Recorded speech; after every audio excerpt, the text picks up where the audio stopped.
บายดีทุกคนฮอนแล้วเด้อปินนกหลัก16ทุกคนทั้งหลังในพี่แฟมิลี่ทุกคนสบายดีมุทุกคนขอบใจที่เข้ามารับชมในพี่แฟมิลี่เด้อทุกคนปินนกหลัก16เนาะปินนกไก่ทาทุกคนในพี่ก็บ่เคยกินบ่เคยชิมจ้าเกลือเนาะวันนี้เป็นครั้งแรกสิมาซื้อถูกกินและสิมาบอกคนเนาะรสชาติเป็นจังไดเนาะบ่เอาเป็นโตเลยนี่ทุกคนกินนกหลัก16เด้อทุกคนผู้ใดไกลไปไกลมากก็มาแวะอุดหนุนกันเลยเด้อแม่ค้ากันใจดีทุกคนนี่แม่ค้ากันใจดีคนงานเด้อแถวหลัก16เจ้าหน้าโยธาเด้อหลัก16หน้าโยธาทุกคนมาแล้วก็มา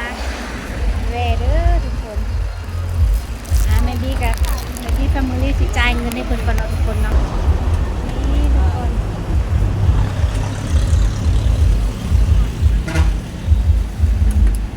จ่ายน้ำไหลเงินจ่ายเงินให้เพิ่นเนาะทุกคนที่โต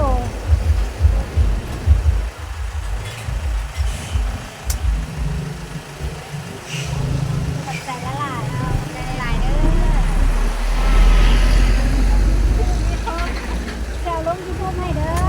โดยขอบใจละลายบายทุกคนขอบใจเด้อที่เข้ามากดไลค์กดแชร์กดติดตามในพี่แฟมิลี่ทุกคนนะ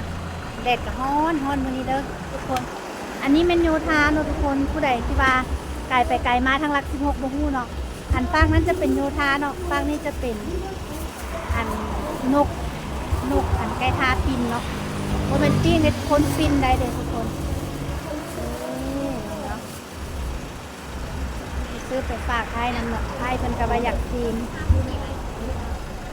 ดีกะทุกคนบรรยากาศทุกคนเห็นอันหมุนปินในเวรเด้อทุกคนเด้อมันจะเขียนว่าฮอดแล้วเนาะ